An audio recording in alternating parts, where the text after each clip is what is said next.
Hi guys, मेरा नाम है शुभम जैन और आज के इस वीडियो में हम समझेंगे कि क्या आपको इस साल आईटीआर फाइल करना है या नहीं। यानी ऐसी कौन कौन सी सिचुएशंस है जब अगर आप उसको कंप्लाई करते हैं तो आपको आईटीआर फाइल करने की ज़रूरत पड़ सकती है। तो चलिए स्टार्ट करते हैं इस वीडियो को। मेरे आपसे एक ही रिक्वेस्ट रहेगी कि आप इस वीडियो को एंड तक देखें, साथ साथ अगर आपको वीडियो पसंद आए तो हमारे चैनल को सब्सक्राइब करके बेल आइकन जरूर प्रेस करें। चलिए स्टार्ट करते हैं आज का अपना वीडियो। सबसे पहले इनकम टैक्स रिटर्न भरना किन किन को कंपल्सरी होता है, किन किन को मैंडेटरी होता है कि आपको तो रिटर्न भरना ही पड़ेगा।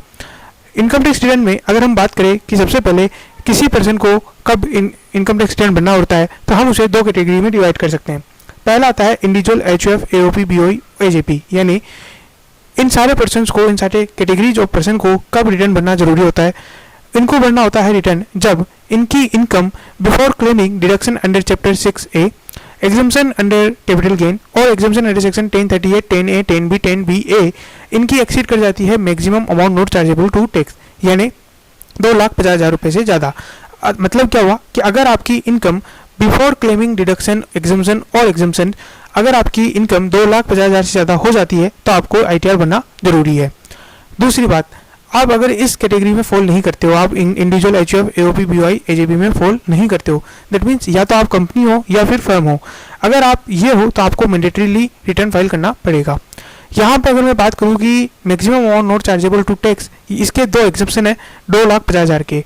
पहला है जब आप रेजिडेंट इंडिविजुअल हो और आपकी एज 60 साल से ऊपर हो जाती है, दैट मीन्स आप अगर सीनियर सिटीजन हो जाते हो तो 2,50,000 की बजाय आपकी जो इनकम है वो 3 लाख तक ले ली जाएगी, minimum amount not chargeable to tax, यानी आपको बेनिफिट 3 लाख तक मिल जाएगा। दैट मीन्स अगर आपकी इनकम 2,70,000 है तब भी आपको आईटीआर भरने की कोई ज़रूरत नहीं है।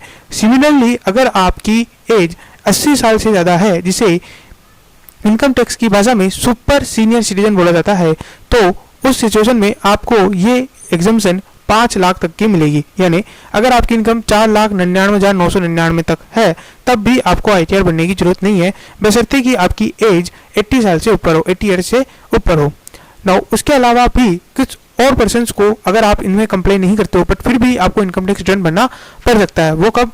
सबसे पहला एक और हम इसमें सिचुएशन लेते हैं, वो है फॉरेन एसेट। यानी फॉरेन का अगर आप कुछ काम करते हो तब आपको इनकम टैक्स रिटर्न भरना पड़ सकता है। वो कौन से हैं? पहला है जब आप बेनिफिशियल ओनर हो किसी ऐसी एसेट के जो कि लोकेटेड है आउटसाइड इंडिया, या फिर साइनिंग अथॉरिटी हो इस अकाउंट के जो आउटसाइड इंडिया में लोकेटेड है। दैट मीन्स अगर आपका अमेरिका में कोई सेविंग में अकाउंट है या किसी तरीके का कोई भी अकाउंट ओपन किया हुआ है तो आपको आईटीआर भरना कंपल्सरी हो जाता है।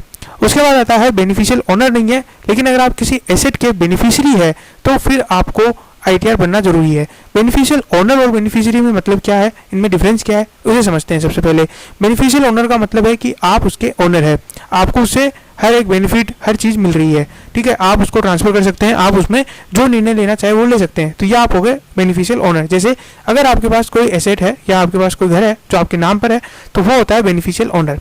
लेकिन बेनिफिशियरी क्या होता है? मान लीजिए आपके घर पे आपका जो घर है वो आपके नाम पर है, आप उसे जब चाहे बेच सकते हैं, आप उसे जब चाहे उसको काम में ले सकते हैं। लेकिन अगर आपने उसका बेनिफिशियल इंटरेस्ट किसी और के नाम कर दिया तो वो सामने वाला पर्सन जिसके आपने नाम किया है वो कहलाता है बेनिफिशियरी।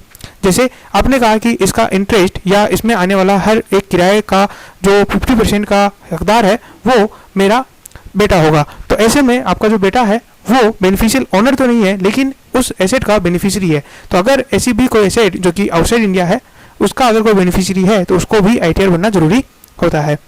उसके अलावा 3 ट्रांजेक्शन और है जो कि स्पेसिफाइड ट्रांजेक्शन में बोलता हूँ, अगर उसमें भी आप फॉल करते हो तो आपको आईटीआर भरना जरूरी होता है। वो कौन कौन से ट्रांजेक्शन है उन्हें देखते हैं। सबसे पहला है कि अगर आपने डिपॉजिट करवाया है 1 करोड़ या उससे ज़्यादा किसी भी करंट अकाउंट में बैंकिंग कंपनी या ऑपरेटिव बैंक के अंदर। अब अगर आपने 1 करोड़ से ज़्यादा, अब मान लीजिए एक बैंक की कई सारी ब्रांचेज है तो उन सारी ब्रांचों का टोटल देखा जाएगा। अगर उसका टोटल 1 करोड़ से ज़्यादा हो जाता है तो फिर आपको आईटीआर भरना जरूरी है, क्योंकि इसकी इन्फॉर्मेशन बैंक के द्वारा हर साल इनकम टैक्स डिपार्टमेंट को दे दी जाती है। तो अगर आप ऐसा नहीं करते हैं तो इनकम टैक्स डिपार्टमेंट से आपके पास नोटिस भी आ सकता है। तो अगर आप पहले देख लीजिएगा कि आपका जो टोटल अमाउंट जो आपने डिपॉजिट करवाया है, चाहे कैश में करवाया हो, चाहे चेक में करवाया हो या किसी के थ्रू आपने ऑनलाइन ट्रांसफर के थ्रू किया हो, लेकिन अगर वो 1 करोड़ से ज़्यादा हो चुका है तो फिर आपको इनकम टैक्स रिटर्न भरना जरूरी है। दूसरा आता है कि आपने फॉरेन कंट्री में ट्रेवल के लिए 2 लाख से ज़्यादा का एक्सपेंडिचर किया हो। अब वहाँ एक्सपेंडिचर आप किसी भी तरीके से कर सकते हो, चाहे आपने ट्रेवलिंग पे किया हो, फिर वहाँ एकोमोडेशन पे किया हो, या फिर वहाँ पे आपने लॉजिंग है ना, किसी भी तरीके से आपने किया हो ट्रांसपोर्टेशन। लेकिन अगर आपने 2 लाख से ज़्यादा का खर्चा किया है तो फिर आपको रिटर्न मैंडेटरी फाइल करना पड़ेगा। उसके बाद थर्ड सिचुएशन आती है जब आप इलेक्ट्रिसिटी का एक्सपेंडिचर करते हो 1 लाख से ज़्यादा का। मतलब आपको इस साल के आपको 1 अप्रैल 2020 से लेकर के 31 मार्च 2021 तक के इलेक्ट्रिसिटी बिलों का टोटल करना है। अगर वो बिल का टोटल 1 लाख से ज़्यादा आ जाता है तो आपको कंपलसरी ITR फाइल करनी पड़ेगी। यहाँ पे हमने हर एक सिचुएशन को एनालाइज किया और समझा कि ITR भरना कब कब जरूरी होता है, कब कब मैंडेटरी होता है। आज का वीडियो बस इतना ही। Thank you very much for watching it. Good day, good bye.